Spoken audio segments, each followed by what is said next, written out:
Sampurasun Wargi Bedas. Kali ini kita akan mengadakan podcast Diskominfo bersama Bapak Angga dari bidang aplikasi informatika Diskominfo Kabupaten Bandung. Bapak Angga, selamat sore. Selamat sore. Assalamualaikum warahmatullahi wabarakatuh. Waalaikumsalam warahmatullahi wabarakatuh. Sampurasun, sadayana. Tampes.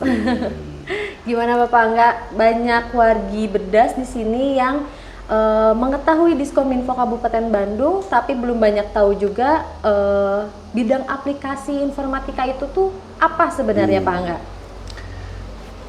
Jadi wargi bedas di kabupaten ini banyak yang nggak tahu karena bidang aplikasi informatika itu bekerja di balik layar. Kita tidak melayani masyarakat secara langsung, tapi kita mengembangkan menjadi developer untuk aplikasi-aplikasi yang akan digunakan oleh perangkat daerah dalam melayani masyarakat. Seperti BDS. Di situ ada semua layanan aplikasi untuk layanan masyarakat seperti KTP, KK, semuanya bisa di situ dilayani semua. Ada telepon, kita tutup dulu.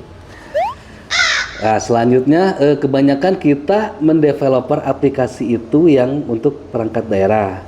Sebagian untuk masyarakat juga, sebagian untuk perangkat daerah. Tapi kebanyakan sih untuk perangkat daerah. Kalau masyarakat itu untuk layanan saja. Seperti di Disduk itu, misalkan KTP, akte kelahiran, KK, pindah datang, dan sebagainya. Nah, kemudian untuk layanan yang di dalamnya, untuk layanan untuk para perangkat daerah banyak juga. Seperti aplikasi surat menyurat, itu namanya Sultan. Surat menyurat elektronik aparatur negara. Kemudian ada absensi DHE, daftar hadir elektronik, khusus untuk karyawan Diskominfo, bukan Diskominfo saja, khusus untuk karyawan seluruh Kabupaten Bandung. Namanya DHE, daftar hadir elektronik.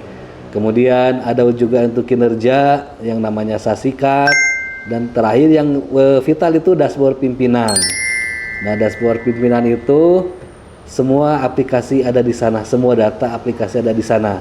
Jadi istilahnya all you can eat, apa yang dibutuhkan di sana ada. Nah, untuk di bidang aplikasi informatika ini, kira-kira Bapak udah buat berapa aplikasi apa ya totalnya itu? Nah, untuk aplikasi yang ada di bidang aptika ini ada 470. Banyak ya Pak ya? Iya, di mana ada desa saja 270. Oh iya. Desa 270, sisanya tersebar di perangkat daerah. Jadi kita itu mengelola sebanyak 470 aplikasi. Mulai itu layanan perangkat daerah, layanan masyarakat, sampai layanan khusus untuk kepegawaian, semua ada di situ. Dan dikelola oleh 18 orang, berarti lumayan lah satu orang ngurus berapa aplikasi ya? Iya betul Pak. 20-an lah, 20 lebih mungkin. Nah itu mungkin ada 470-an lah. 470 ya untuk total aplikasi yang sudah dibuat ya Pak ya, itu semua berjalan berarti ya Pak ya? Iya yang sudah berjalan itu. Oke baik Pak, selanjutnya nih tadi Bapak sempat menyinggung tentang dashboard pimpinan ya Pak ya? Iya. Nah boleh dijelaskan lebih detail apa sih dashboard pimpinan itu Pak? Nah jadi dashboard pimpinan itu kan perangkat daerah nih punya aplikasi datanya itu diintegrasikan ke dashboard pimpinan. Misalkan dari Disdik dia punya sekolah ada berapa, dia punya karyawan ada berapa, kemudian dari Disnaker dia ada berapa yang pencari kerja kartu kuning, kemudian dia akan mengadakan lowongan kerja di mana saja, kemudian dia jumlah tenaga kerja berapa saja, nah kemudian dari kepegawaian jumlah aparatur pegawai ada berapa, nah itu semuanya terangkum terintegrasi dalam satu aplikasi namanya dashboard pimpinan. Lengkap ya Pak ya untuk informasi, semua informasi yang ada di Kabupaten Bandung ya khususnya Pak ya. Di dashboard pimpinan itu merangkum semuanya, jadi keluaran dari semua aplikasi itu ada muaranya di dashboard pimpinan. Gitu. Banyak sekali itu. Nah untuk tantangan dan kendala dan tantangan itu sendiri apa Pak untuk menghadapi tiap aplikasi yang telah dibuat ini? Tantangan dan kendala, kalau tantangan itu mungkin dari pegawainya sendiri ya. Apalagi pegawainya yang dari usia sepuh gitu, Pak ya. agak susah berubah dari yang asalnya manual, kemudian harus berganti menjadi digital. Itu budaya itu. Yang pertama budaya dari SDM, karena kita masih banyak juga SDM yang sulit bergerak gitu, Ya. sulit beranjak dari yang manual ke digital. Kemudian ya pengennya ya gitu aja gitu tiap hari ya kerjanya kayak mesin tik terus lah ya, pengen mesin tik. Yang udah terbiasa dengan mesin tik gitu ya Pak? Iya. Kemudian yang susah apa memegang digital itu misalkan dari DHE, kemudian Sasikap, kemudian mengubah dari yang asalnya pekerjaan manual kepada digital itu sulit sekali. Tuh, untuk adaptasinya itu juga Iya. ya, sulit ya. Contohnya surat menyurat nih. Ya, betul. Dulu kan surat menyurat itu diketik, Ya, kemudian diantar secara manual, by person ke dinas-dinas, ke perangkat daerah, baru diterima. Kalau sekarang untuk surat menyurat itu kan sudah langsung tinggal buka HP, Ya, ada pesan di WA, oh ada. Dan Bahkan notifikasinya iya, gitu ya, Pak ya? notifikasinya sampai keterima ke dinasnya tertentu, perangkat daerahnya itu sudah by HP atau by laptop bisa. Bisa dibawa kemana-mana, bisa dibuat di mana aja juga Iya. bisa ya Pak ya sebenarnya. Jadi tidak waktu dan jarak itu tidak menghalangi sebetulnya. Betul. Misalkan orangnya ada taruhlah sedang dinas luar ke Jakarta, Pak Bupati atau misalkan Pak Kepala Dinas bisa menandatangan. Ada sekarang sudah kita menyediakan tanda tangan elektronik yang include dalam aplikasinya. Mau dia memarap, mau tanda tangan, semua sudah include.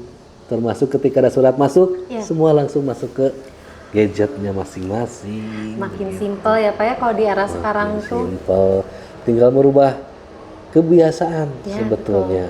Mau beradaptasi ya Pak ya. Itu dari yang asalnya manual ke digital itu benar-benar butuh effort gitu. Iya, betul. Butuh effort. Kalau untuk kendalanya itu sendiri ada nggak Pak? Kendalanya ada misalkan keterbatasan infrastruktur. Kita kan servernya sudah lama ya. Jadi untuk sekarang dengan bertambahnya pegawai menambah kemudian menjadi beban. Jadi tiap bulan, tiap hari, tiap minggu itu aplikasi bertambah. Kemudian data pegawai bertambah, data surat menyurat bertambah, data kependudukan bertambah. Sedangkan storage kita ya belum bertambah, kita menunggu anggaran gitu. Mungkin seiring bertambahnya mungkin bisa ditambah lagi itu kemampuan infrastruktur kita, baik server, storage maupun itu jaringan lalu lintas. Karena jaringan itu seperti yang tidak ada bekasnya, tapi itu nyata, tapi itu lalu lintas. Kalau jaringannya kecil, ya lemot juga nanti aplikasinya. Kalau jaringannya besar, besar itu aplikasinya. Ke masyarakat kan 1, 2 masih lancar, puluhan, belasan, masalah. Ketika ribuan, dia berebut berebut lalu lintas. Jadi terjadi bottleneck. Nah, ketika terjadi bottleneck, disitulah kadang-kadang server kita drop gitu, down gitu. Iya, banyak ini ya, banyak gangguan karena banyak yang penggunanya gitu ya Pak ya. Pengguna ribuan tuh dalam waktu bersamaan itu. Nah, itu harus ditambah resource yang lebih besar juga. Lebih besar ya Pak, betul. Ya berarti masih banyak yang perlu dikembangkan ya Pak ya dari aplikasi-aplikasi yang dibuat dari Diskominfo ini ya Pak ya. Iya, betul. Nah kan ini Pak, Diskominfo khususnya bidang aptika ini udah membuat 470 aplikasi ya Pak ya. Nah untuk kualifikasi SDM yang membuat aplikasi itu ada khusus nggak Pak? Kan karena sepertinya tidak semua orang bisa ya Pak ya untuk membuat aplikasi itu. Iya betul. Memang ada kriterianya. Yang pertama itu dia menguasai informatika. Bisa jadi dari sarjana komputer, informatika, atau teknik informatika, manajemen informatika. Yang pasti dia mengerti coding. Iya. Kalau mengerti coding kan dia mengerti alur bahasa komputernya. Dia mengerti alur proses bisnisnya. Makanya ini bukan apa ya, misalkan sarjana pertanian, dia bikin coding, dia bukan jadi aplikasi, jadinya cangkul gitu. Jadinya bibit gitu. Iya, Pak. Jadi harus terarah ya, jadi dari awal sampai akhirnya memang ketika minimal ngerti coding lah. Kadang dari jurusan-jurusan yang lain juga kan ada mahasiswa-mahasiswa yang kreatif tuh, dia asal mengerti coding bisa. Jadi mengerti dasarnya itu coding ya Pak codingnya, bahasa komputer.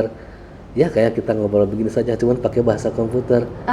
Iya, dia menerjemahkan bagaimana ini garisnya seperti Ya. apa, keluarannya seperti apa, inputnya seperti apa, itu pakai bahasa komputer, coding, namanya algoritma. Oh ya. Jadi kualifikasi khususnya untuk ia membuat aplikasi itu harus paham betul tentang coding sebenarnya Iya. Pak ya. Nggak bisa untuk dasar pun juga sepertinya agak sulit ya Pak ya. Iya, untuk dasarnya kalau kita nggak ngerti coding kan agak susah Iya gitu. betul.